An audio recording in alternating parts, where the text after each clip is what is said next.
ঘুম থেকে জাগ্রত হয়ে ওযু ছাড়াই এই দোয়াটি পড়ুন। আল্লাহর কাছে হাত তুলে যা মুখ দিয়ে বলবেন আল্লাহ তাআলা তাই কবুল করবেন। প্রিয় নবীর পবিত্র জবানে বলছেন, ঘুম থেকে জাগ্রত হওয়ার সাথে সাথে ওযু লাগবে না, এই দোয়াটি পড়ে আল্লাহর কাছে যদি আপনি সম্পদ চান সম্পদ দিবে, আল্লাহ তাআলার কাছে যদি সম্মান চান ক্ষমতা চান সব দিবে। যা বলবেন আল্লাহ তাআলা তাই কবুল করবেন।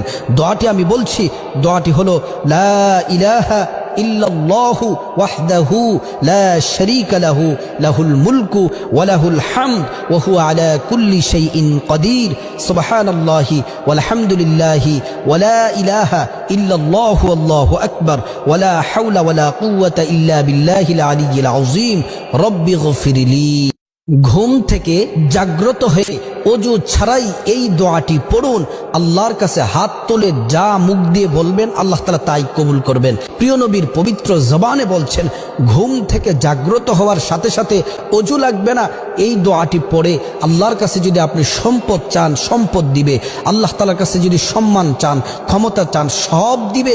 যা বলবেন আল্লাহ তাআলা তাই কবুল করবেন।